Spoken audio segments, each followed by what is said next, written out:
The rain hammered against the floor-to-ceiling windows of Michael Harrington's San Francisco penthouse office as he stared at his 8-year-old daughter, Amara. She sat curled up in the oversized leather chair, her small fingers tracing invisible patterns on her tablet screen. 6 months, 6 long, painful months, since she had spoken a single word. Michael's hands shook as he remembered that terrible night when the police officer stood at their door, hat in hand, delivering news that would shatter their perfect world. His wife, Elena, had been driving home from her book club when a drunk driver ran a red light. The impact killed her instantly. Since that moment, Amara had retreated into a world of complete silence. "Amara, sweetheart," Michael whispered, his voice catching in his throat. "Would you like to have lunch with Daddy today?" The little girl didn't even look up. Her dark brown eyes remained fixed on the tablet, though Michael knew she wasn't really seeing whatever was on the screen. Dr. Vanessa Cortez, the third child therapist they had tried, had left just an hour ago with the same defeated expression as the others. "Mr. Harrington," she had said, gathering her papers with obvious frustration. "Amara shows no signs of trauma-induced mutism recovery. She can physically speak, but she's choosing not to. Without her cooperation, there's nothing more I can do." Michael's billion-dollar tech company, Harrington Dynamics, had given him the power to solve almost any problem with money, connections, or sheer determination. But his daughter's silence was a wall he couldn't break through, no matter how much he spent on specialists, treatments, or therapies. The intercom buzzed, startling him from his thoughts. "Mr. Harrington," his assistant Sophie's voice came through clearly. "You have the board meeting in 10 minutes. "Cancel it," Michael said without hesitation. "Cancel everything for the rest of the week." "Sir, the quarterly reports." I said, "Cancel everything, Sophie." His voice was firm but not angry. "My daughter needs me more than any meeting or report." He walked over to where Amara sat and knelt beside her chair. Her small frame seemed even tinier in the massive piece of furniture. She was wearing a yellow dress that Elena had bought her last Christmas. Now too small, but she refused to wear anything else. "Amara, look at Daddy." Michael gently touched her chin, trying to turn her face toward him. For just a moment their eyes met, and he saw something that made his heart break all over again. It wasn't just sadness in those beautiful brown eyes that mirrored his own. It was emptiness, like she had given up on the world entirely. "I know you miss Mommy," Michael whispered, fighting back tears. "I miss her too, baby girl, so much that sometimes I don't know how to breathe. But we still have each other, and Mommy wouldn't want us to stop living." Amara blinked once slowly, then returned her gaze to the tablet. Michael felt like he was drowning in his own helplessness. Every night he lay awake wondering if he was failing her, if there was something else he should be doing, someone else he should be calling. The penthouse felt like a museum of their former happiness. Family photos lined the walls showing a time when Amara's laugh could fill an entire room. Her and Elena baking cookies in the kitchen. Family vacations to Disneyland where Amara wore mouse ears and grinned so wide her cheeks hurt. Birthday parties where she chatted endlessly with her friends, her voice bright and musical. Now the silence was deafening. Michael's phone rang, the sound harsh in the quiet room. The caller ID showed his mother's number. He let it go to voicemail, knowing she would only ask the same questions he asked himself every day. "How is Amara? Is she speaking yet?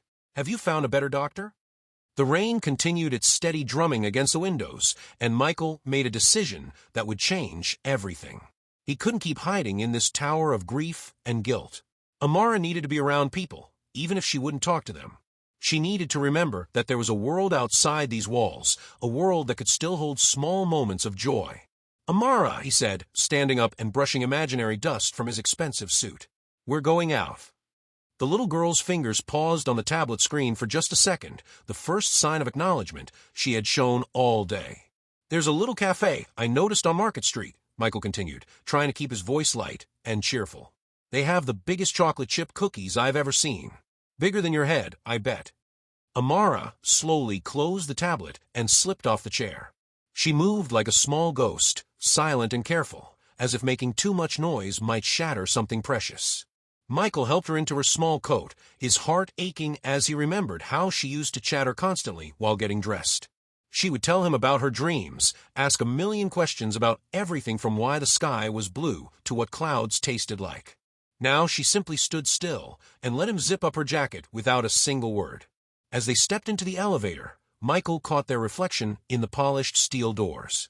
They looked like strangers who happened to share the same dark hair and brown eyes. A successful businessman and a lost little girl, bound together by grief but separated by an invisible wall that seemed impossible to break. The elevator descended silently, carrying them toward an afternoon that would prove to be the beginning of their salvation. Michael didn't know it yet, but in less than an hour, they would meet someone who understood silence in ways no therapist ever could. Someone whose hands could speak louder than any voice. The lobby of Harrington Tower was bustling with the usual afternoon activity. Employees nodded respectfully as Michael passed, but their eyes always lingered on Amara with a mixture of curiosity and pity that made his jaw clench. His daughter had become something of a quiet legend in the building, the CEO's little girl who stopped talking. As they walked toward the parking garage, Michael felt a flutter of something he hadn't experienced in months. It might have been hope, or it might have been desperation.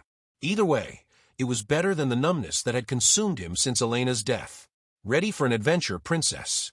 Michael asked as he buckled Amara into her car seat. She didn't answer, but for the first time in weeks, she didn't turn away from him either. The Golden Crust Bakery sat between a used bookstore and a dry cleaner on Market Street. Its cheerful yellow awning was a bright spot against the gray San Francisco afternoon.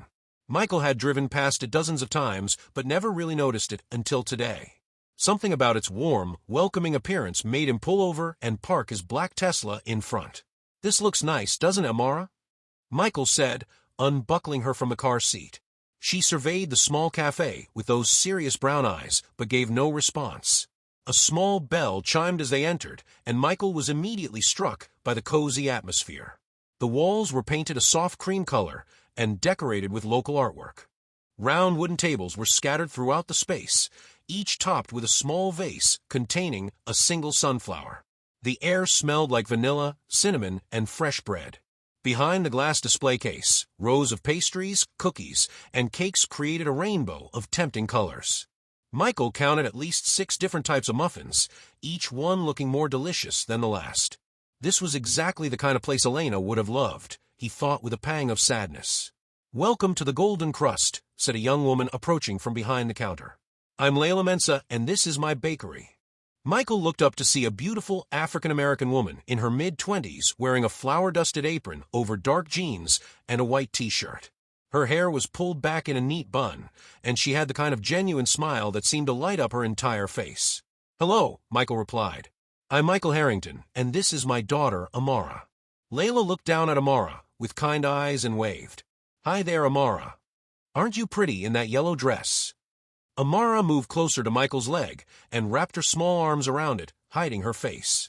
"She's a little shy," Michael explained, feeling heat rise in his cheeks. It was easier than explaining the truth to a stranger. "That's perfectly okay," Layla said warmly. "Sometimes the world can feel pretty big and scary. Would you like to find a table while I get you some menus?" Michael chose a table by the window where Amara could watch people walking by on the sidewalk. She climbed into her chair and immediately began tracing patterns on the wooden surface, the same invisible design she made everywhere they went. Layla returned with 2 menus and a small coloring book with crayons. "I thought Amara might like this while you decide what to order." "That's very thoughtful." "Thank you," Michael said, genuinely touched by the gesture. As Layla walked back to the counter, Michael noticed something different about the way she moved. She kept glancing around the cafe, and her eyes seemed to be watching people's mouths when they talked rather than their eyes. When a customer at another table called out to her, Layla didn't respond until the person waved to get her attention. Michael opened his menu and began reading the options aloud to Amara, hoping to spark some interest. "They have grilled cheese sandwiches, tomato soup, chocolate chip cookies, apple pie." He paused, watching her face for any reaction. "Nothing. The chocolate chip cookies are my specialty," Layla said, appearing beside their table with a notepad. "I make them with brown butter and sea salt. They're pretty popular with kids." "That sounds wonderful," Michael said. "We'll take 2 cookies." He glanced at the drink menu. "Hot chocolate for Amara and coffee for me." "Excellent choices," Layla said, writing on her notepad. She looked at Amara again and smiled. "I'll make sure to give you the biggest cookie I have." As Layla walked away, Michael watched his daughter carefully. Amara had stopped tracing patterns and was now watching Layla work behind the counter. There was something in her expression that Michael hadn't seen in months, curiosity. The cafe filled with the afternoon rush as office workers stopped by for their daily caffeine fix. Michael noticed that Layla moved efficiently between taking orders, making drinks, and pulling pastries from a display case. But he also noticed that she sometimes missed customers who called out to her from across the room. When Layla brought their order to the table, Michael decided to satisfy his curiosity. "Excuse me, Layla, but are you?" He paused, not sure how to ask politely. "Deaf," Layla finished for him, setting down the hot chocolate and coffee. "Yes, I am. I lost my hearing when I was 5 years old from meningitis." "Oh, I'm sorry," Michael said, feeling awkward. "Please don't apologize," Layla said with a laugh. "It's just part of who I am. I read lips pretty well, and I've learned to manage just fine." She placed an enormous chocolate chip cookie in front of Amara, and Michael was amazed to see his daughter actually look up and make brief eye contact with Layla. "Wow, look at that cookie, Amara," Michael said encouragingly. "It's bigger than a dinner plate." Layla knelt down beside Amara's chair, so they were at eye level. "I made this one especially for you," she said, her voice clear and gentle. "I hope you like it." Then something extraordinary happened. Layla began moving her hands in graceful, flowing gestures while she spoke. Michael realized she was using sign language, probably out of habit. Amara's eyes widened as she watched Layla's hands. For the first time in 6 months, Michael saw genuine interest spark in his daughter's face. Layla noticed Amara's attention and smiled. She continued signing while speaking aloud. "The secret ingredient is love. That's what makes all good food taste better." Amara tilted her head to one side, studying Layla's hand movements with intense concentration. Then, to Michael's complete shock, his daughter slowly lifted her own small hands and tried to copy one of Layla's gestures. The movement was clumsy and uncertain, but it was the first voluntary communication Amara had attempted since her mother's death. Michael's heart pounded so hard he was sure everyone in the cafe could hear it. Layla's eyes lit up with understanding. "Do you want to learn?" she asked, both speaking and signing. Amara nodded. Actually nodded. Michael gripped the edge of the table so tightly his knuckles went white. "This means hello," Layla said, showing Amara a simple wave-like gesture. "And this means thank you." Amara carefully copied both signs, her little face scrunched up in concentration. When she successfully mimicked the thank you sign, Layla clapped her hands together and beamed. "Perfect. You're a natural," Layla praised, and Amara's mouth curved into the tiniest smile. Michael felt tears prick his eyes. It was the first smile he had seen from his daughter in half a year. He wanted to jump up and shout with joy, but he was afraid of breaking the magical moment unfolding before him. "Would you like to learn more?" Layla asked Amara. This time, Amara's nod was more enthusiastic. She pushed the untouched cookie aside and leaned forward, giving Layla her complete attention. For the next 20 minutes, Layla taught Amara basic signs while other customers came and went.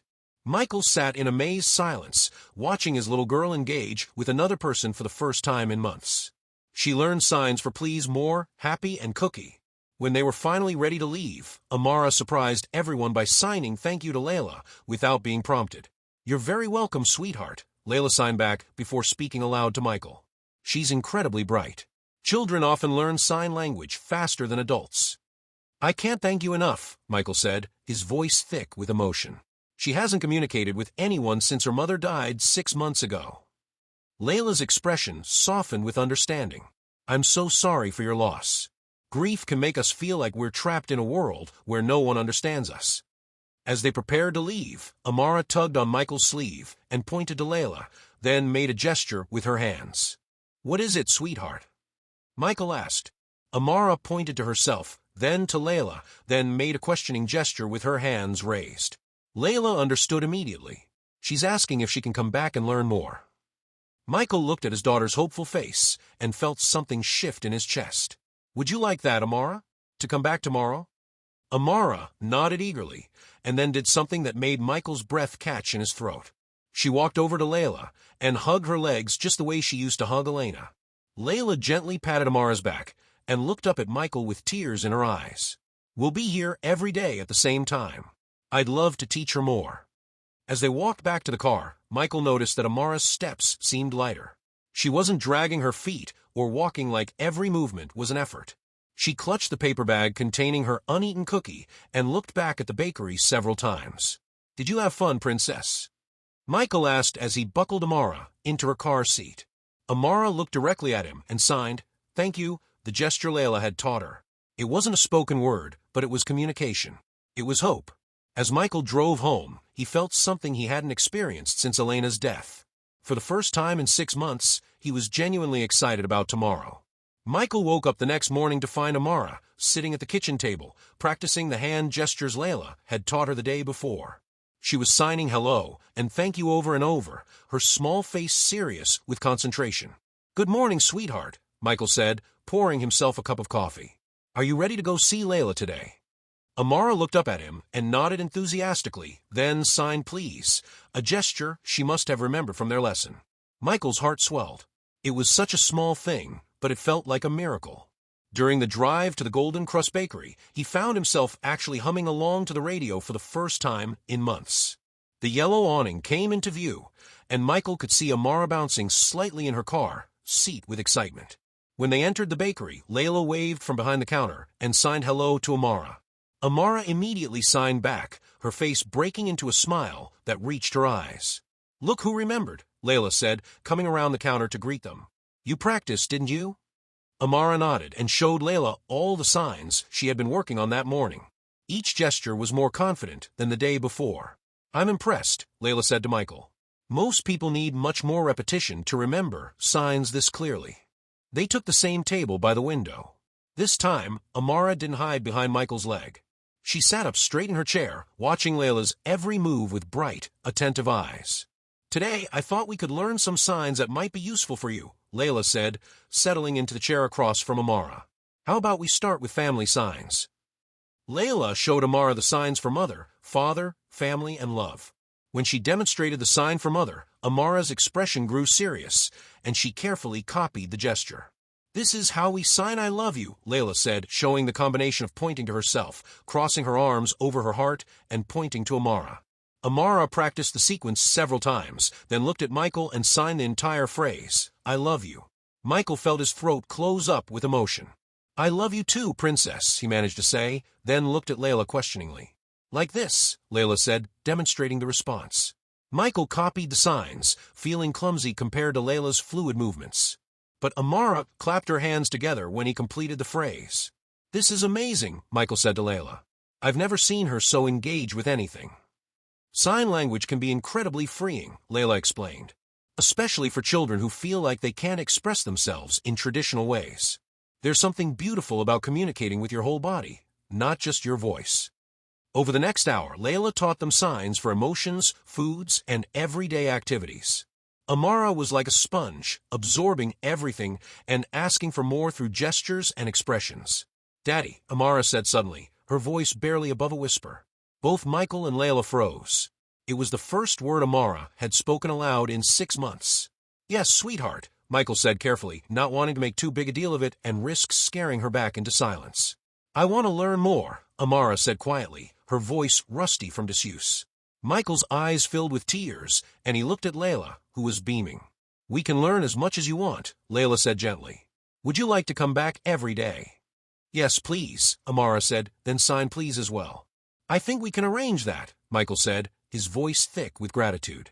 As they continued their lesson, Michael found himself watching Layla more closely.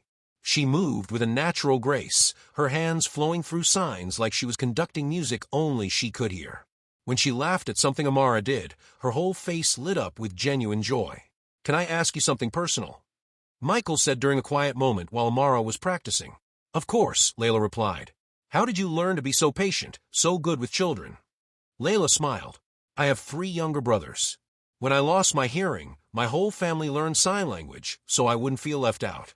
My parents made sure I never felt like my deafness was something to be ashamed of or something that made me less than anyone else."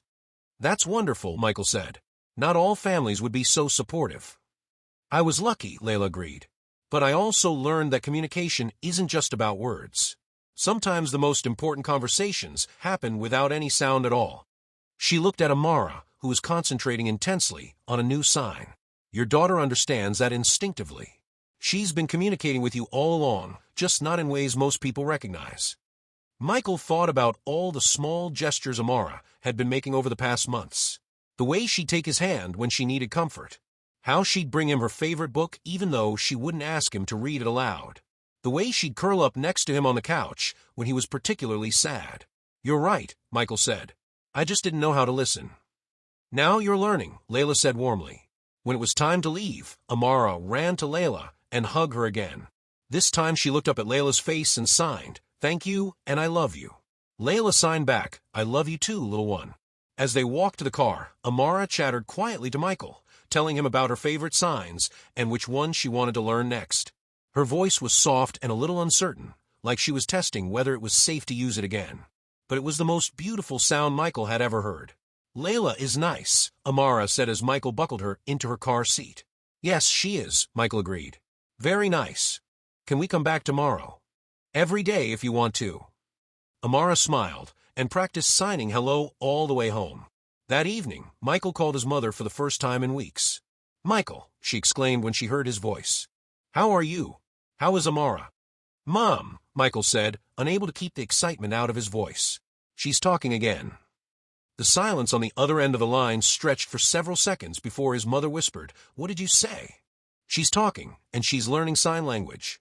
There's this incredible woman at a bakery who's been teaching her, and today Amara spoke for the first time in 6 months." His mother began crying on the other end of the phone. "Oh, Michael. Oh, thank God. I've been so worried about both of you." "We're going to be okay, Mom," Michael said. And for the first time since Elena's death, Michael actually believed it. After hanging up, Michael found Amara in her room, practicing signs in front of her mirror. She was signing "I love you" over and over, probably thinking about her mother. "Amara," Michael said softly, sitting on the edge of her bed. She turned to look at him, and he was struck by how much clearer her eyes looked. The fog of grief was still there, but was lighter somehow. "I know you miss Mommy," Michael said. "I miss her too, but I think she would be so proud of you for being brave enough to talk again." Amara climbed onto the bed next to him and leaned against his side. "Do you think Mommy knows sign language in heaven?" Michael's heart ached with love for this incredible little girl. "I think Mommy knows everything in heaven. And I think she's very happy that you're learning something new." Amara was quiet for a moment. Then she looked up at Michael. "Daddy." "Yes, Princess." "I like Layla. She understands me." "I like her too," Michael said, realizing as he spoke that it was true, in more ways than one. As he tucked Amara into bed that night, she signed good night and "I love you" before closing her eyes. Michael stood in her doorway for a long time, watching her sleep peacefully for the first time in months. Tomorrow they would go back to the Golden Crust Bakery. Tomorrow, Amara would learn more signs and speak a few more words. Tomorrow, Michael would get to see Layla's beautiful smile and graceful hands, teaching his daughter that communication could be a form of art. For the first time since his world had fallen apart, Michael was genuinely looking forward to tomorrow. 2 weeks into their daily visits to the Golden Crust Bakery, Michael found himself arriving earlier each day, not just because Amara was eager to see Layla, but because he was too. He told himself it was simply gratitude for what Layla was doing for his daughter, but deep down, he knew it was more than that. Amara was now speaking in short sentences, mixing spoken words with sign language in a way that seemed perfectly natural to her. She had learned over 50 signs and was teaching them to Michael every evening after dinner. "Good morning, Layla." Amara called out as they entered the bakery, signing the greeting simultaneously. "Good morning, my little star," Layla signed back, then spoke aloud for Michael's benefit. "You're early today." "Daddy didn't have any meetings," Amara explained, climbing into their usual chair by the window. "So, we came right after breakfast." Michael smiled at Layla, feeling that familiar flutter in his chest when she smiled back. "I hope you don't mind us taking over your table every day." "Are you kidding? You two are my favorite customers," Layla said warmly. "Besides, Amara is helping me with something very special." "What's that?" Michael asked, settling into his chair. Layla disappeared behind the counter and returned with a large poster board covered with pictures and words. "I'm creating a visual menu for deaf customers who might not be comfortable with lip reading. Amara has been helping me test which pictures are clearest." Michael examined the poster with amazement. Each menu item was represented by a beautifully clear photograph alongside printed words and basic sign language illustrations. "This is incredible," Michael said. "You made all of this." "Photography was my hobby before I opened the bakery," Layla explained. "I figured there was no reason I couldn't combine both interests to help my community." Amara bounced in her chair, with excitement. "Show Daddy the sign for Muffin, Layla." As Layla demonstrated the sign, Michael found himself studying her face instead of her hands. There was something about the way she moved, the confidence she carried herself with, that fascinated him. She had turned what many people might see as a limitation into a strength, building a business and creating resources for others. "Layla," Michael said carefully, "can I ask how you started this bakery?" It couldn't have been easy. Layla settled into the third chair at their table, something she had started doing more often as the weeks passed. Honestly, it was terrifying. Banks weren't eager to loan money to a young deaf woman with no restaurant experience. But I had saved every penny from my job at a commercial kitchen, and my family helped with the down payment. "What made you want to open your own place instead of continuing to work for someone else?" "I got tired of being invisible," Layla said simply. In most kitchens, communication is all verbal, lots of shouting and rapid-fire instructions.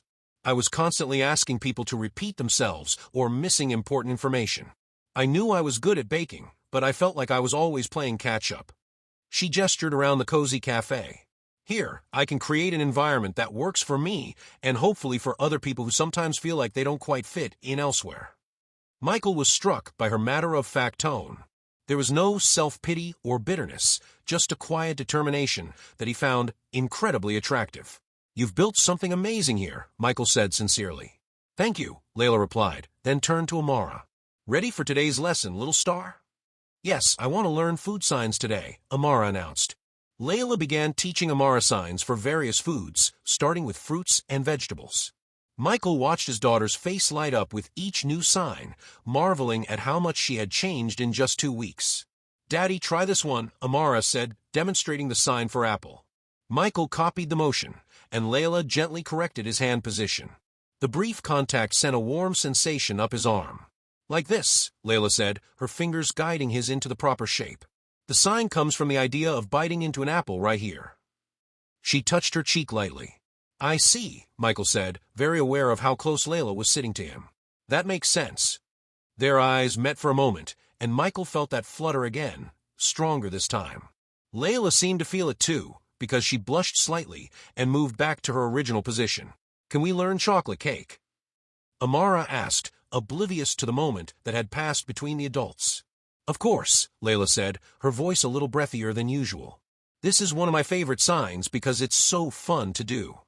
As the morning progressed, Michael found himself studying Layla more intently. He noticed how she unconsciously bit her lower lip when concentrating. How she always made sure to face whoever was speaking, so she could read their lips. How she had a different laugh for different situations, a quick giggle when Amara did something cute, a fuller, richer laugh when something genuinely amused her. When Layla got up to help another customer, Amara tugged on Michael's sleeve. "What is it, sweetheart?" Michael asked. "Do you like Layla?" Amara asked in a stage whisper that Layla could probably see from across the room. Michael felt his face grow warm. "She's very nice." "Yes." "No, Daddy," Amara said with the exasperated patience only children could muster. "Do you like her like you like Mommy?" Michael's breath caught in his throat. It was the first time Amara had mentioned her mother without prompting since Elena's death. And she was asking a question Michael hadn't even admitted to himself he was contemplating. "Sweetheart, that's complicated," Michael began. "It's okay, Daddy," Amara said, patting his hand with her small one. "Mommy would want you to be happy. And Layla makes you smile the way you used to." Michael stared at his 8-year-old daughter in amazement. When had she become so wise? Layla returned to their table with a plate of fresh cookies. "These just came out of the oven," she said, setting them down. "Be careful, they're still hot." "Layla," Amara said seriously, "do you like my daddy?" Michael wanted to sink through the floor, but Layla didn't seem embarrassed by the question. Instead, she considered it thoughtfully. "Your daddy is a very good man," Layla said, both signing and speaking. "He loves you very much, and he's working hard to learn sign language so he can communicate with you better. Those are all things I admire in a person." It wasn't exactly a direct answer, but Michael caught the warmth in Layla's eyes when she looked at him. "And Layla," Amara continued with the persistence only children possessed, "my daddy is very nice too. He reads me stories and makes funny voices, and he's learning sign language just for me." "Amara," Michael said gently, "maybe Layla doesn't want to talk about." "It's okay," Layla interrupted, smiling. "She's just being honest. I appreciate honesty." Layla looked directly at Michael, and he felt like she was seeing straight into his soul. Your daddy is indeed very nice, Amara, Layla said softly, and very handsome too. Michael felt his heart skip a beat. Had she really just said that? I think so too, Amara agreed matter-of-factly, then bit into her cookie. These are really good, Layla. Thank you, little star, Layla said, but her eyes remained on Michael for a moment longer. The rest of their visit passed in a comfortable haze. Michael found himself paying more attention to Layla than to the sign language lesson. Noticing the way she unconsciously tucked a strand of hair behind her ear when she was thinking, how her hands moved like graceful dancers even when she wasn't signing. When it was time to leave, Amara gave Layla her usual goodbye hug. But this time, she whispered something in Layla's ear that made the young woman's eyes widen slightly. What did you tell her? Michael asked as they walked to the car. I told her that you look at her the way Prince Eric looked at Ariel in The Little Mermaid, Amara said innocently. Michael groaned. Amara, you can't just say things like that. Why not? It's true, Amara said, climbing into her car seat. And I think Layla likes it when you look at her like that. As Michael drove home, he couldn't stop thinking about what his daughter had observed. Was he really that obvious? And if so, how did Layla feel about it? That evening, after Amara was in bed, Michael found himself walking around his penthouse apartment feeling restless. For the first time in months, he was thinking about something other than grief and worry. He was thinking about Layla's laugh, her gentle patience with Amara, the way she had built something beautiful from nothing. He was thinking about the possibility that maybe, just maybe, there could be room in his heart for someone new without diminishing what he had felt for Elena. His phone buzzed with a text message from an unknown number. Hi Michael, this is Layla. I hope you don't mind that I got your number from the business card you left in the tip jar. I wanted to thank you for bringing Amara in every day. She's brought so much joy to the bakery. Also, I was wondering if you'd like to bring her to the farmer's market with me on Saturday. I'm doing a booth there, and I thought she might enjoy seeing where I get some of my ingredients. No pressure. Michael stared at the message for a full minute before typing back. We would love that. What time should we meet you? Her response came quickly. Perfect. How about 9 a.m. at the Ferry Plaza Farmer's Market main entrance? Wear comfortable shoes. We'll be doing lots of walking. Michael smiled as he set his phone down. For the first time since Elena's death, he was genuinely excited about weekend plans that didn't involve therapists or grief counselors. Saturday couldn't come fast enough. Saturday morning arrived with unexpected sunshine, a rare treat in San Francisco's typically foggy autumn weather. Michael found himself taking extra care with his appearance, choosing a casual navy sweater and dark jeans instead of his usual business attire. Daddy, you look nice, Amara commented as she practiced her signs at the breakfast table. Are you trying to look handsome for Layla? I just want to look presentable for our outing, Michael replied. But he couldn't deny that Layla had been on his mind when he chose his clothes. You always look handsome, Amara said loyally. But today you look extra handsome. They arrived at the market to find Layla waiting by the main entrance, wearing a bright yellow sundress that made her skin glow and her smile even more radiant. She had a large canvas bag slung over her shoulder and looked completely at ease in the bustling market environment. Good morning, Layla signed and spoke as they approached. Perfect weather for market day. Good morning, Layla, Amara signed back, then ran to give her a hug. I've been practicing all week. I can tell, Layla said, watching as Amara demonstrated several new signs she had learned. You're getting so good at this. Michael felt that familiar warmth spread through his chest as he watched Layla interact with his daughter. There was something so natural about the way they communicated, as if they had known each other for years instead of weeks. So where do we start? Michael asked. Follow me, Layla said, leading them into the maze of vendors and stalls. First stop is my favorite produce vendor. Mrs. Chin has the best organic fruits and vegetables in the city. They wove through the crowded market, past flower vendors and seafood stalls, street musicians and artists selling handmade crafts. Layla moved confidently through the chaos, clearly comfortable in this environment. Mrs. Chin, Layla called out as they approached a colorful produce stand. I'd like you to meet my friends. An elderly Asian woman looked up from arranging apples and broke into a wide smile when she saw Layla. She immediately began speaking and signing at the same time. Mrs. Chin is deaf too, Layla explained to Michael and Amara. She taught me some of my first signs when I started shopping here. Michael watched in fascination as Layla and Mrs. Chin had an animated conversation entirely in sign language.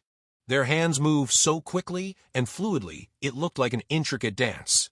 What are they talking about? Amara whispered. Mrs. Chin is telling Layla about the new varieties of apples she got in this week, Michael said, surprised that he could follow some of the conversation. And Layla is telling her about you. Mrs. Chin turned to Amara and signed something with a warm smile. She says you have beautiful eyes and she can tell you're very smart, Layla translated. Amara beamed and carefully signed thank you to Mrs. Chin, who clapped her hands together in delight. Layla selected various fruits and vegetables, explaining to Amara where each item came from and how she would use them in her baking. Michael found himself more interested in watching Layla than in learning about organic farming techniques. The key to good baking, Layla said as they moved to the next vendor, is starting with the best possible ingredients. You can't make something beautiful from things that aren't beautiful themselves. Is that your philosophy for everything? Michael asked. Layla glanced at him with a slight smile. Pretty much. I believe in surrounding myself with beautiful things and beautiful people. Their eyes met for a moment, and Michael felt that increasingly familiar flutter in his chest. Their next stop was a spice vendor, where Layla taught Amara about different flavors and how they work together in baking. Amara was fascinated by the dozens of small containers filled with colorful powders and dried herbs. Can I smell this one? Amara asked, pointing to a container of cinnamon. Of course, the vendor said, opening the container. This is Ceylon cinnamon, the good stuff. Amara inhaled deeply and made a face of pure bliss. It smells like Christmas. That's exactly right, Layla said. Smell is one of the most important parts of baking. If something doesn't smell right, it won't taste right either. As they continued through the market, Michael noticed how many people knew Layla. Vendors waved to her. Other customers stopped to chat, and several people signed brief greetings as they passed. She was clearly a beloved part of this community. You're pretty popular here, Michael observed. I've been coming here every Saturday for 3 years, Layla explained. It's one of my favorite places in the city. There's something special about a place where people from all walks of life come together to share food and culture. They stopped at a cheese vendor where Layla was selecting ingredients for a new recipe she was developing. While she discussed different types of aged cheddar with the vendor, Michael found himself studying her profile, the way the morning light caught the curves of her face, the concentration in her expression, as she evaluated different options. Daddy, Amara said quietly, tugging on his sleeve. You're doing it again. Doing what? Michael asked, though he suspected he knew. Looking at Layla like Prince Eric, Amara said with a giggle. Michael glanced around to make sure Layla was still occupied with her cheese selection. Amara, we need to talk about when it's appropriate to make observations like that. But I'm right, aren't I? Amara pressed. You do like her. Michael knelt down, so he was at eye level with his daughter. Layla is a wonderful person, and she's helped you so much. I'm very grateful to her. That's not what I asked, Amara said with the persistence of an 8-year-old who knew she was on to something. Before Michael could respond, Layla returned with her cheese selections. Ready for the final stop? I want to show you where I get my honey. The honey vendor's stall was toward the back of the market, away from the main crowds. The elderly man behind the counter had a long gray beard and kind eyes that crinkled when he smiled. Layla, my dear, he called out when he saw them approaching. Right on time for the Saturday special. Michael, Amara, this is Mr. Patterson, Layla said. He's been keeping bees for 40 years and makes the most incredible honey in California. Please call me George, the man said, shaking Michael's hand. Any friend of Layla's is a friend of mine. George showed Amara different types of honey, explaining how the flavor changed depending on what flowers the bees visited. He let her taste wildflower honey, clover honey, and a special blackberry blossom variety that was Layla's favorite. This is my secret ingredient, Layla told Amara. I use it in my cinnamon rolls and several of my cake recipes. It tastes like sunshine, Amara declared after sampling the blackberry blossom honey. That's poetry right there, George said with a hearty laugh. Young lady, you have an excellent palate. While Layla completed her honey purchase, George pulled Michael aside. That's a special woman you've got there, George said quietly. Layla's been coming here since she opened her bakery. Rain or shine, never missed a Saturday, even when she was so sick with the flu, she could barely stand up. She's not exactly Michael began. Son, George interrupted with a knowing smile. I've been married to the same woman for 43 years. I know what a man looks like when he's falling in love.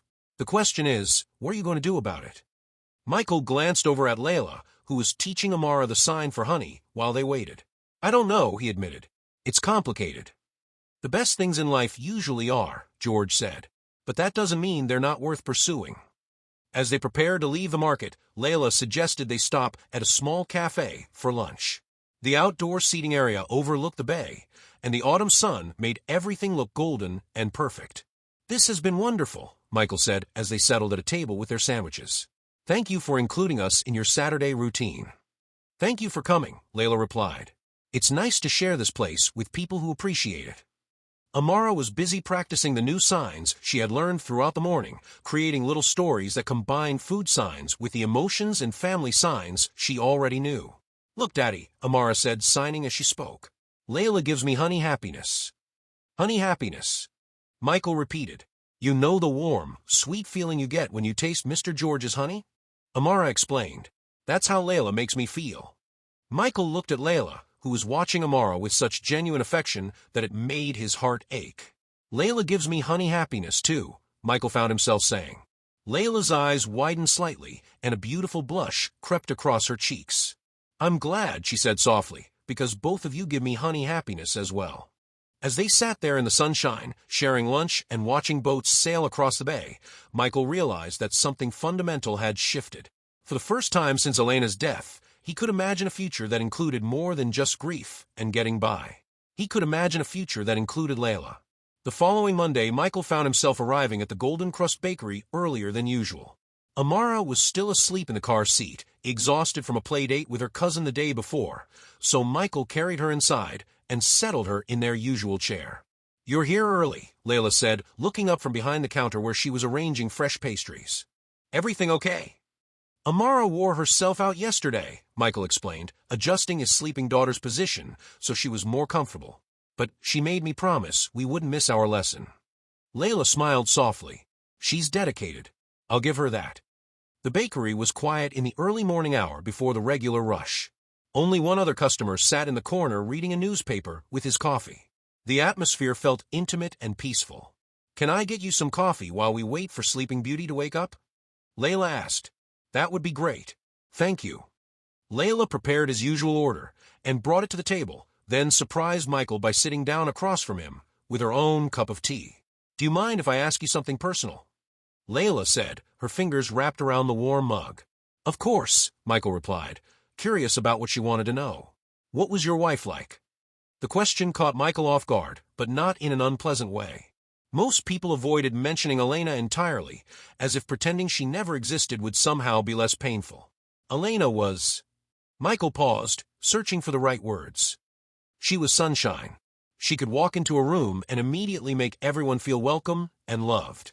She had this laugh that was completely infectious, and she saw the best in everyone she met. Layla nodded, listening intently. "She sounds wonderful." "She was," Michael said, surprised to find that talking about Elena didn't hurt as much as it used to. "She was also stubborn as a mule, and had absolutely no sense of direction. She once got lost in our own neighborhood because she was so busy talking to a neighbor about their garden that she forgot which way she was walking." Layla laughed softly. "That's a beautiful memory." "It is," Michael agreed. "For a long time, I couldn't think about her without feeling like I was drowning.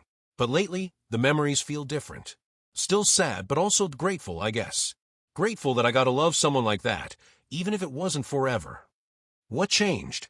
Layla asked gently. Michael looked at his sleeping daughter, then back at Layla. "Honestly, you did. Watching you with Amara, seeing how you've helped her find her voice again, it reminded me that healing doesn't mean forgetting. It means learning to carry love forward instead of letting grief hold you back." Layla's eyes glistened with unshed tears. "That's beautiful, Michael. Can I ask you something now?" Michael said, "Of course. Have you ever been in love?" Layla was quiet for a long moment, staring into her teacup. "Once," she said finally. "His name was Marcus. We dated for 2 years." Michael felt an unexpected stab of jealousy at the mention of another man. "What happened?" "He decided he wanted a normal relationship," Layla said, her voice matter-of-fact, though Michael could hear the old hurt underneath. "He said dating me was too much work. Too many accommodations, too much explaining to other people, too much effort to communicate." "He sounds like an idiot," Michael said bluntly. Layla looked up in surprise, then laughed. "That's exactly what my brother said." "Your brother was right." Michael leaned forward slightly. "Layla, being with you isn't work. It's like discovering a new language that's more beautiful than any I've ever heard before. Layla's breath caught, and she stared at Michael with wide eyes.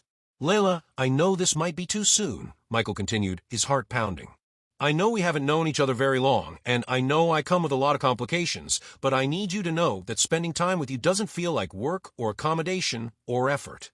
It feels like coming alive again. Before Layla could respond, Amara stirred in her chair and opened her eyes. Good morning, sleepyhead, Layla said quickly, wiping her eyes and smiling at the little girl. Hi, Layla, Amara said, stretching and yawning. Did I miss my lesson? Not at all, Layla said.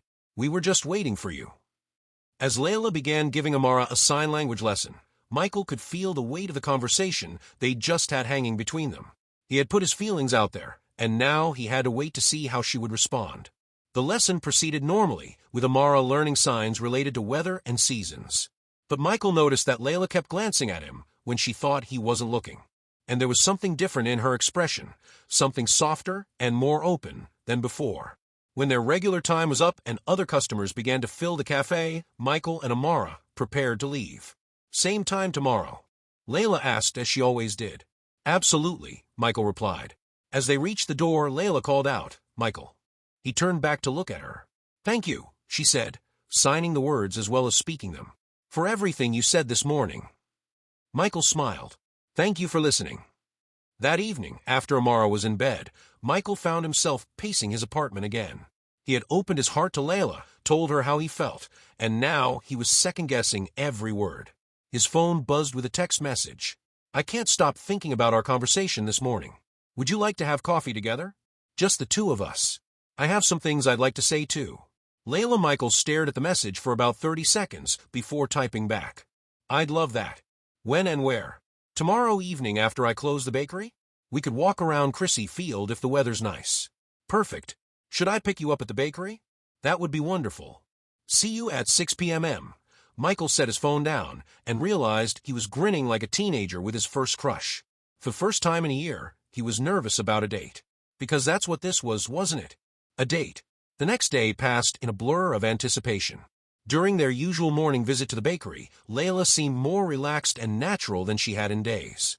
She and Amara worked on signs for different activities and hobbies, and Michael found himself paying more attention to Layla's expressions than to the lesson. Daddy, you're not practicing, Amara scolded during a break. Sorry, sweetheart, Michael said, forcing himself to focus. Show me that last sign again. But even as he dutifully practiced the sign for reading, Michael's mind was on the evening ahead, and whatever Layla wanted to tell him. At 5:30 that evening, Michael dropped Amara off at his mother's house for a sleepover with her cousin. Are you going on a date with Layla? Amara asked as they pulled into the driveway.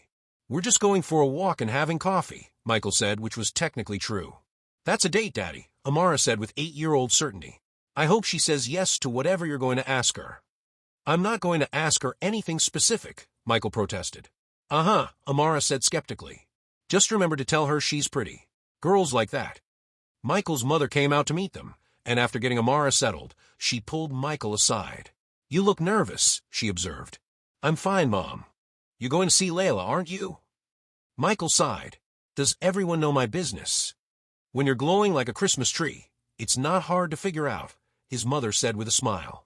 I'm happy for you, Michael. From what Amara tells me, Layla sounds like a wonderful woman. She is, Michael said. I just hope. Hope what? I hope I'm not making a mistake. I hope it's not too soon. I hope I'm not betraying Elena's memory. His mother took his hands in hers. Michael, Elena loved you. If she could see you now, she wouldn't want you to spend the rest of your life alone. She'd want you to be happy. How can you be so sure? Because that's what love is, his mother said simply. Love wants the beloved to flourish, even if that means moving forward without them. As Michael drove toward the bakery, his mother's words echoed in his mind. Love wants the beloved to flourish. Maybe it was time to let himself flourish again. He found Layla waiting outside the Golden Crust Bakery, wearing jeans and a soft gray sweater, her hair loose around her shoulders. She looked beautiful and nervous and hopeful all at once. Ready for that walk? Michael asked, offering her his arm. Ready, Layla said, linking her arm through his. As they walked toward Crissy Field in the golden evening light, Michael felt like he was standing on the edge of something new and wonderful and terrifying. Whatever Layla wanted to tell him Whatever happened next, he was ready to listen with his whole heart.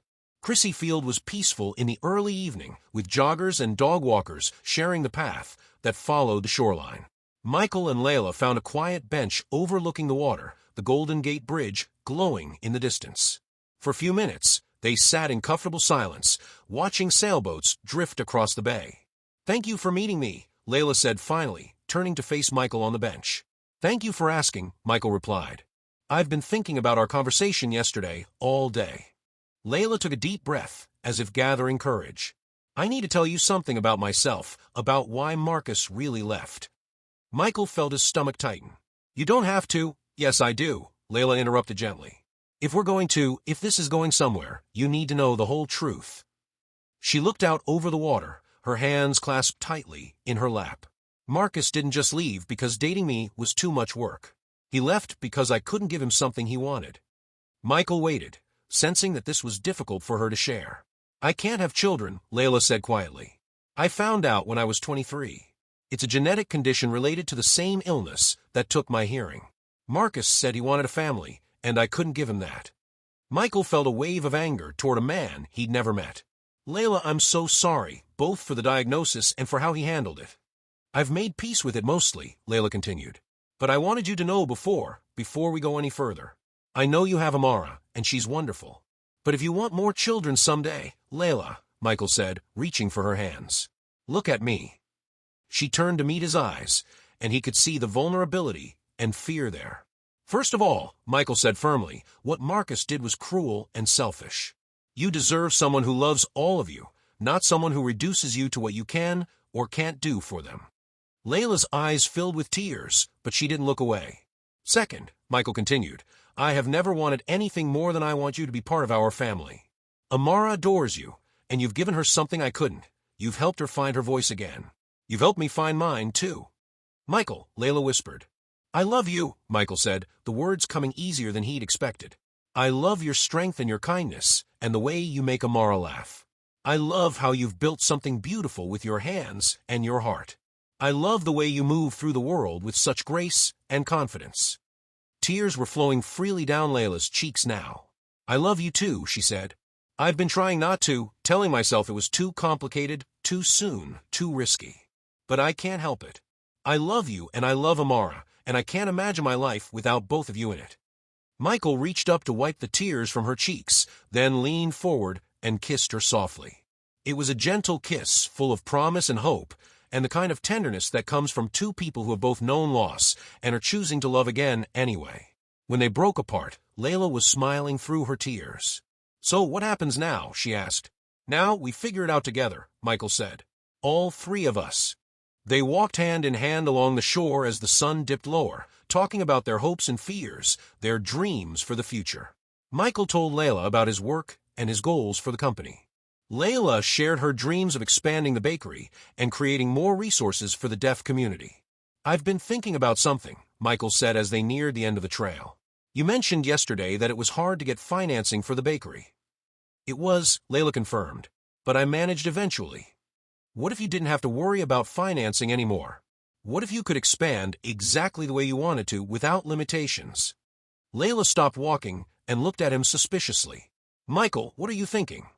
"I want to invest in the Golden Crust Bakery," Michael said. "Not as a business takeover or anything like that. As a partnership. You keep full creative and operational control, but you get the capital to expand, hire help, and create all the programs you've talked about." Layla was quiet for a long moment, and Michael worried he had overstepped. "That's incredibly generous," Layla said finally. "But I can't accept that kind of help. It wouldn't be fair to you." "Why not?" Because what if this doesn't work out between us? What if we try dating and it falls apart? Then you'd be stuck in business with your ex-girlfriend, and I'd feel like I took advantage of your feelings." Michael smiled. "Layla, I'm not offering this investment because I have feelings for you. Well, not only because of that. I'm offering it because Sweet Dreams is a good business with incredible potential run by someone I trust completely." "But let me finish," Michael said gently. "I've been looking for ways to use my resources to make a real difference in the community. What you're doing at the bakery, creating an inclusive space and employing people who might not get opportunities elsewhere, that's exactly the kind of impact I want to support." Layla bit her lower lip, clearly torn between desire and caution. Besides, Michael added with a grin, if things don't work out between us romantically, you'll just have to settle for being stuck with me as a business partner who thinks you're brilliant. Layla laughed despite her concerns. You make it sound so simple. Maybe it is, Michael said. Maybe we're overthinking it. You need capital. I have capital. You're creating something beautiful and important. I want to support beautiful and important things. Everything else is just details we can work out with lawyers. What would Amara think? Layla asked. Are you kidding? She'd be thrilled. She's already planning your wedding from what I can tell. Layla blushed. She mentioned something about that yesterday. Something about wanting to be the flower girl.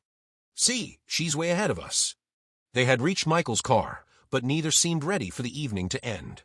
So, Michael said, leaning against the car door, what do you say, partners? Layla looked at him for a long moment, then stepped closer and kissed him again. This kiss was longer and more certain than the first. Partners, she agreed when they broke apart. In business and in life.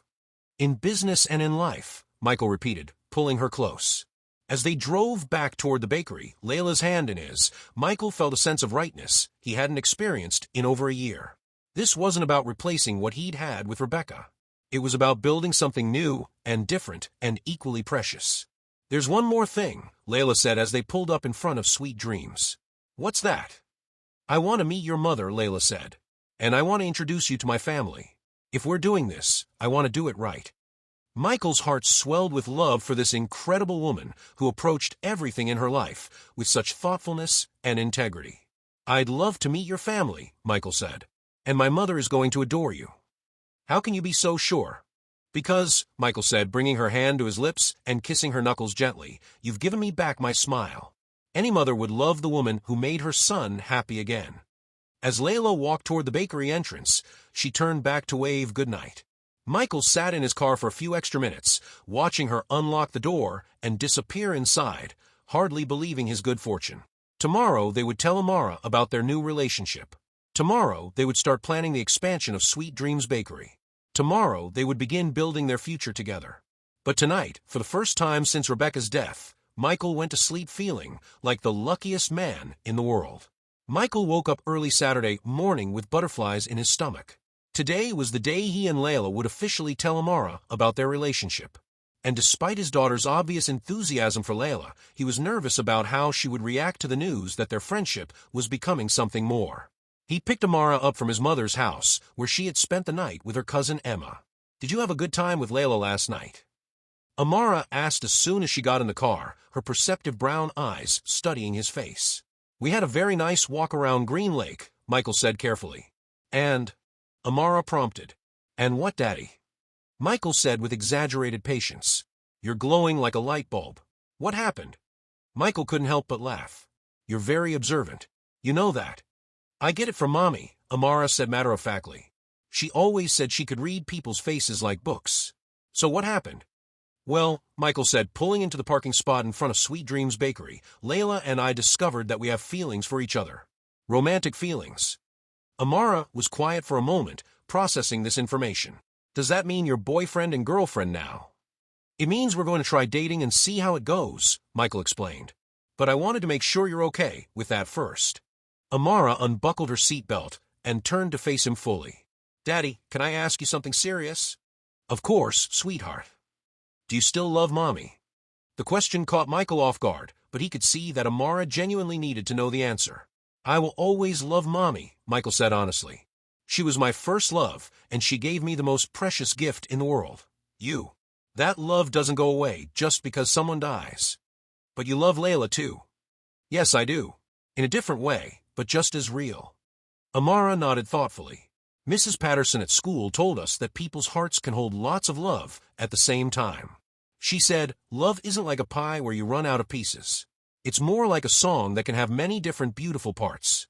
Michael marveled at his daughter's wisdom. Mrs. Patterson sounds very smart. She is, Amara agreed. And I think she's right because I love you and I love Mommy and I love Grandma and Uncle Jake and Cousin Emma and now I love Layla too. My heart doesn't feel full up, it feels bigger. That's a beautiful way to think about it, Michael said, fighting back tears. So yes, Amara said decisively. I'm okay with you and Layla being boyfriend and girlfriend. Actually, I'm more than okay. I'm happy. Really. Really. Layla makes you smile the way you used to before Mommy died, and she makes me feel understood and special. I think we should definitely keep her. Michael laughed at his daughter's matter-of-fact assessment. Well, I'm glad we have your approval. They entered the bakery to find Layla arranging a display of autumn-themed cupcakes. She looked up when she heard the bell and smiled at both of them, though Michael noticed a slight nervousness in her expression. "Good morning," Layla said, signing as she spoke. "How are my favorite people today?" "We have news," Amara announced, bouncing on her toes with excitement. "Oh," Layla said, looking questioningly at Michael. "We told her about us," Michael explained, "and she has some thoughts on the matter." Layla knelt down so she was at eye level with Amara. "What do you think, little star?" "I think you and Daddy should definitely be together," Amara said seriously. "And I think we should be a family, all three of us." Layla's eyes filled with tears. "You really think so?" "I really think so," Amara confirmed. "But I have some conditions." "Conditions?" Michael asked, amused. "Yes," Amara said, holding up one finger. "First, Layla has to come to my school play next month. I'm playing a tree, and trees are very important in stories." Layla looked at Michael, who nodded encouragingly. "I would be honored to come to your school play," Layla said, both signing and speaking. "I've never seen anyone play a tree before." "Second," Amara continued, holding up another finger, "we have to have family movie nights with popcorn and hot chocolate." "That sounds perfect," Layla agreed. "And third," Amara said very seriously, "you have to teach Daddy to make your chocolate chip cookies so he can make them for me when you're not around." Layla laughed. "Those are excellent conditions. I accept all of them." Amara threw her arms around Layla in a tight hug. "Good. Now we can start being a real family." Over Layla's shoulder, Michael saw tears streaming down her face, but she was smiling wider than he'd ever seen. The rest of the morning passed in a happy blur. Layla taught them both new signs related to family and emotions, and Michael was amazed at how natural it felt to plan a future that included all three of them. Around noon, Layla's phone buzzed with a text message. She glanced at it, and her face lit up. "My family is coming by this afternoon," she announced. "My parents and my brothers. They want to meet the little girl I've been telling them about." "They know about Amara?" Michael asked. "I talk about her all the time," Layla admitted. "And I may have mentioned you a few times, too." "What did you tell them about me?" Michael asked, curious. Layla blushed. "That you're kind and patient, and you love your daughter more than anything in the world, and that you're learning sign language just to communicate better with her." "She told them you're handsome, too," Amara added helpfully. "I heard her on the phone with her mom yesterday." "Amara!" Layla exclaimed, her blush deepening. "It's true, though," Amara said pragmatically. Michael laughed. "Well, I'm looking forward to meeting them. Will they mind that we're here?" "Are you kidding? They've been dying to meet you both," Layla said. "Fair warning, though, my family is loud and opinionated, and they're going to ask you a million questions." "Sounds like my kind of people," Michael said. An hour later, the bakery door opened, and a group of people poured in, talking and laughing and signing all at once. Michael immediately saw the family resemblance. Layla's warm smile was reflected in all of their faces. "There's my beautiful daughter," called out a woman who was clearly Layla's mother. She was petite like Layla, but moved with the same confident grace. A tall man with graying temples and kind eyes followed her, and behind them came three younger men, who all shared Layla's expressive dark eyes. "Everyone," Layla said, both signing and speaking so everyone could follow, "I'd like you to meet Michael and Amara." Layla's mother immediately approached Amara and knelt down to her level. "Hello, sweetheart. I'm Maria, Layla's mama. She's told me so much about you." "Hi, Mrs. Rodriguez," Amara said politely, then carefully signed hello as well. Maria's face broke into a huge smile, and she responded in sign language before speaking aloud. "Look at that. Layla told me you were learning to sign, but I had no idea you were already so good at it." "Layla is the best teacher in the world," Amara declared. "She really is," agreed a young man who looked like a male version of Layla. "I'm Miguel, Layla's oldest brother." One by one, the family members introduced themselves. There was Miguel, who was studying to be a teacher, Carlos, who worked as a mechanic and made Amara laugh with his silly jokes, and Tony, the youngest, who was in college studying computer programming. Layla's father, Roberto, shook Michael's hand with a firm grip and studied him with measuring eyes. "So you're the man who's been making my daughter smile like a teenager," Roberto said. "Papa," Layla protested. "It's a fair question," Roberto continued, though his tone was warm. My Layla doesn't smile like that for just anyone. Your daughter is an extraordinary woman, Michael said. Honestly, she's helped my daughter and me through the most difficult time in our lives. Roberto's expression softened. Layla told us about your wife. I'm very sorry for your loss. Thank you, Michael said. Losing Rebecca was devastating, but Layla has helped us remember that healing doesn't mean forgetting. It means learning to love again. That sounds like something our Layla would say, Maria said, wiping tears from her eyes. She's always had the biggest heart. The afternoon flew by as Layla's family got to know Michael and Amara. Carlos taught Amara card tricks while Tony showed Michael some apps he developed for the deaf community.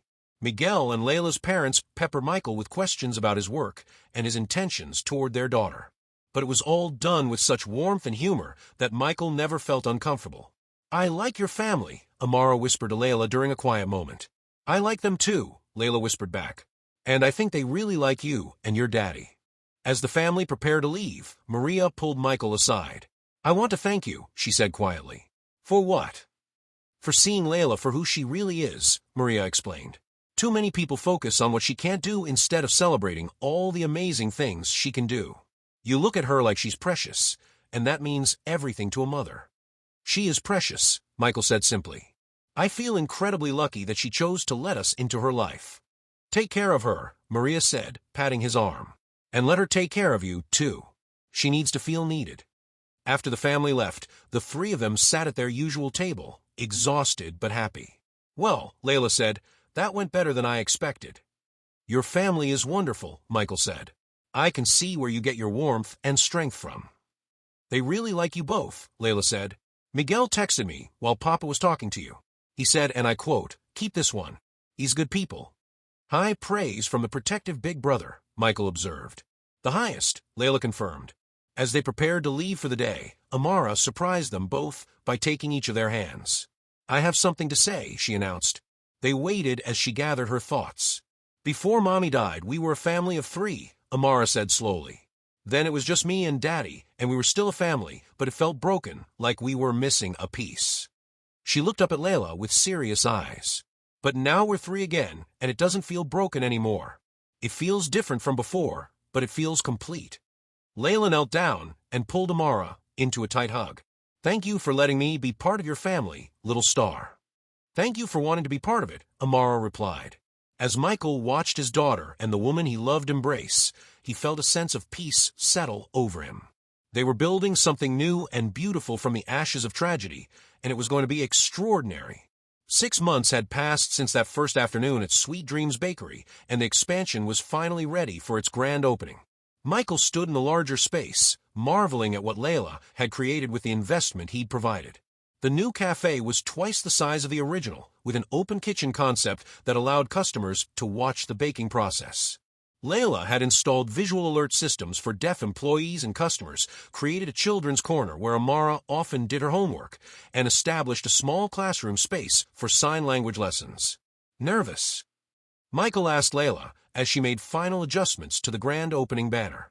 Terrified, Layla admitted, but she was smiling. What if nobody comes? What if they don't like the changes? Are you kidding? You've had a line out the door every day this week just for the preview tastings, Michael reminded her.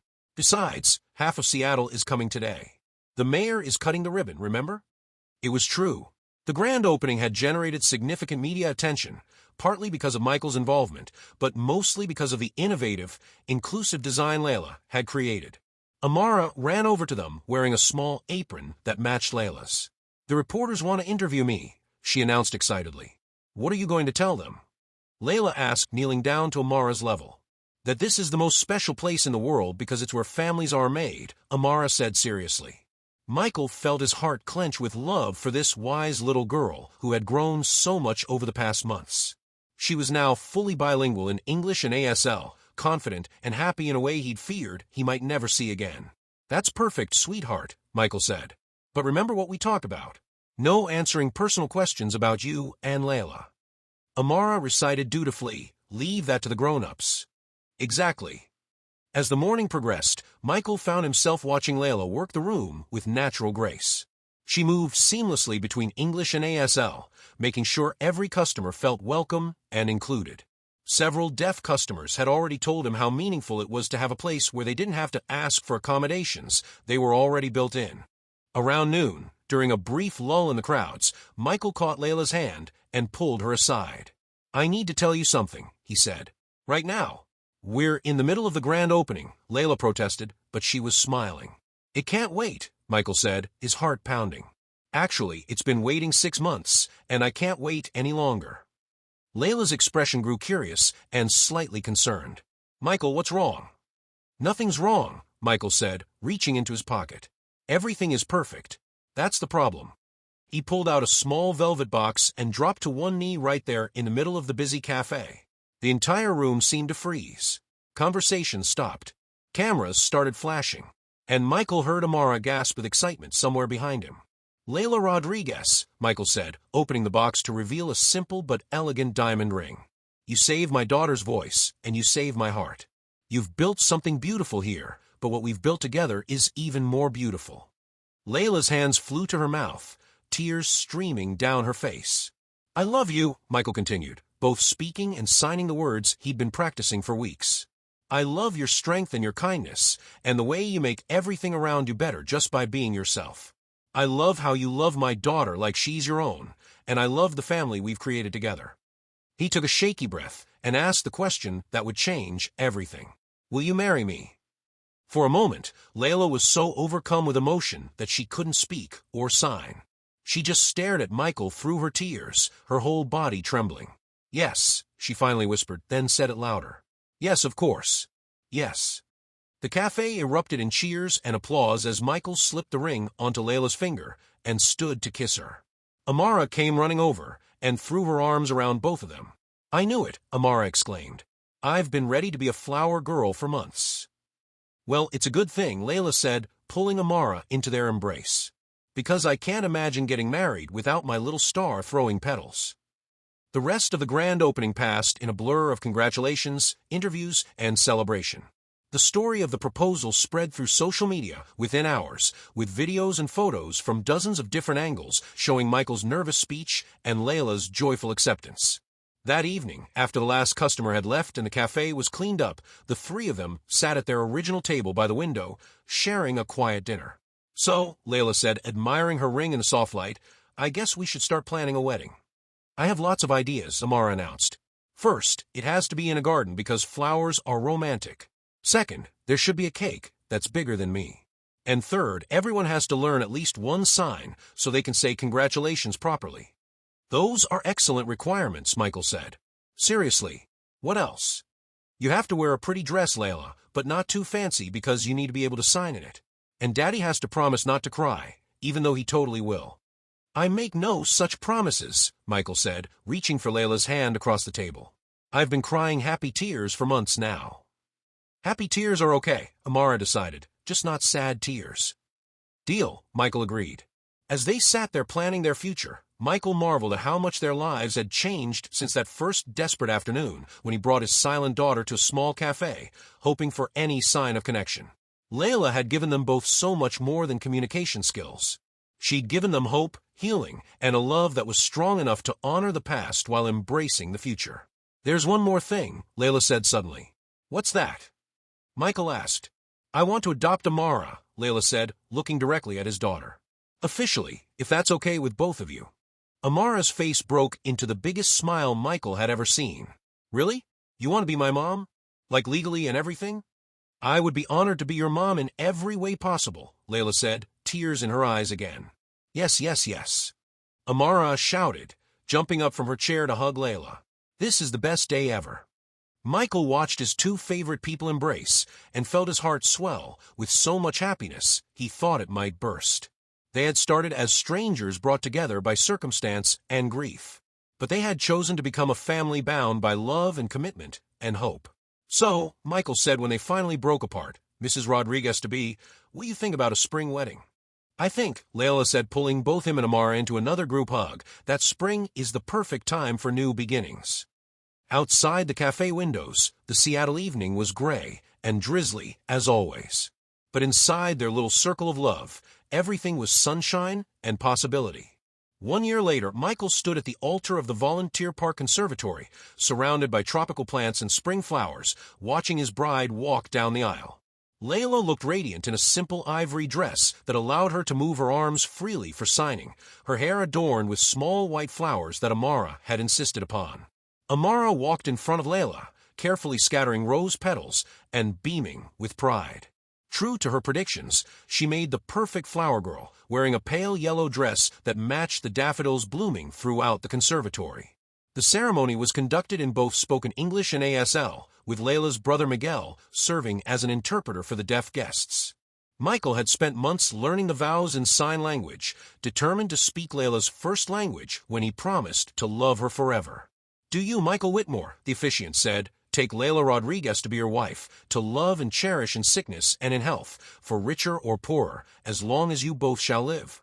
"I do," Michael said aloud, then repeated it in sign language, his hand steady despite the tears streaming down his face. "Do you, Layla Rodriguez, take Michael Whitmore to be your husband, to love and cherish in sickness and in health, for richer or poorer, as long as you both shall live?" "I do," Layla signed and spoke, her voice clear and strong. As they exchanged rings, Michael looked out at the gathered crowd. His mother sat in the front row, crying happy tears and signing beautiful over and over.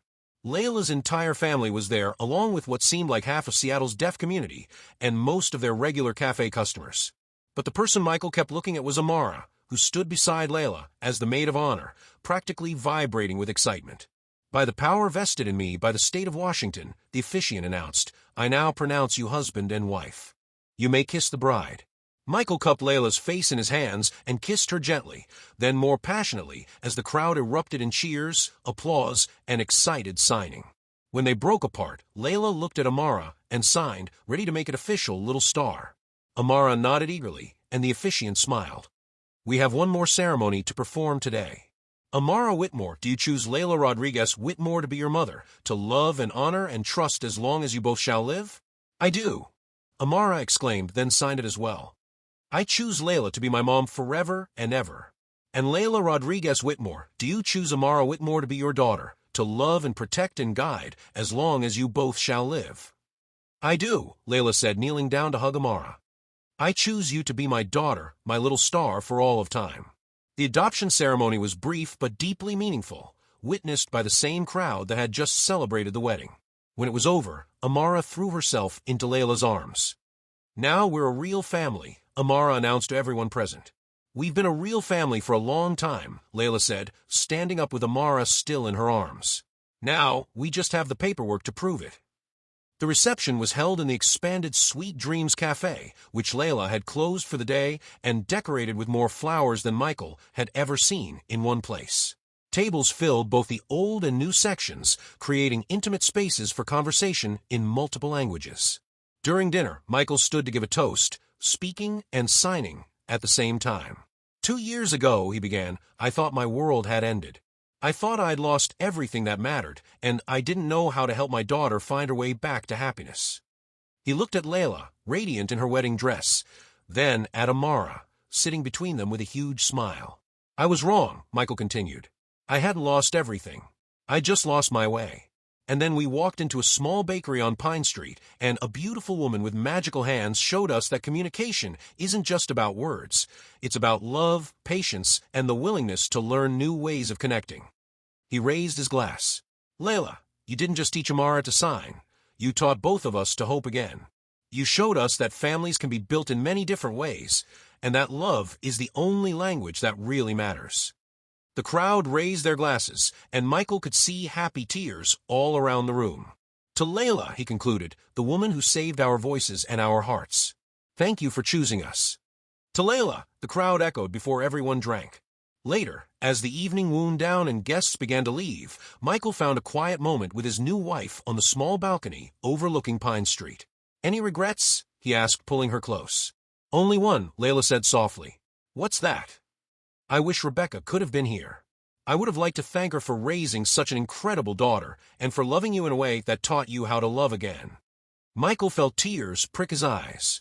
"She would have loved you, you know.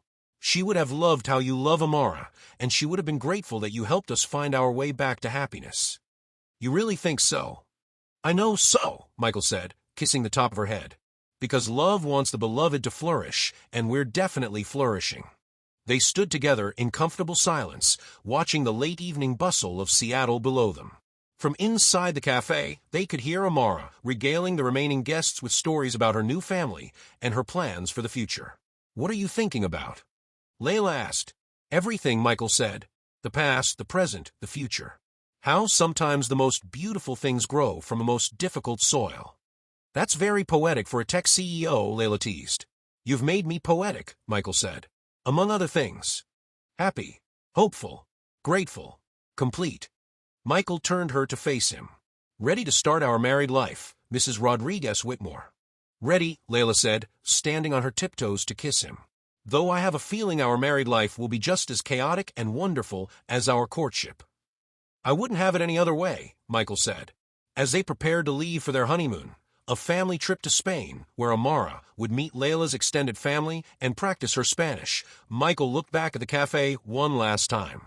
Sweet Dreams Cafe had become more than just a business.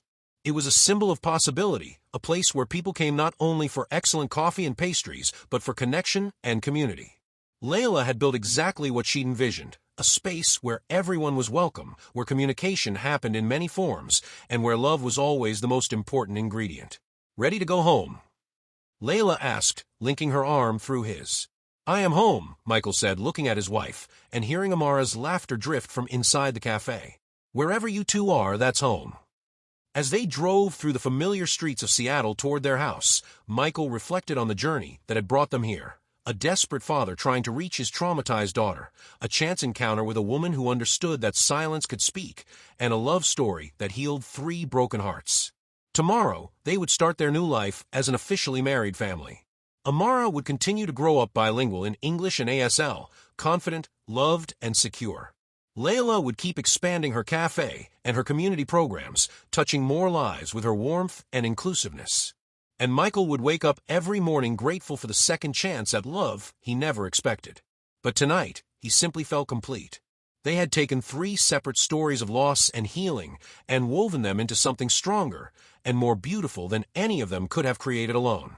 Love, it turned out, really was the only language that mattered, and they were all fluent in it.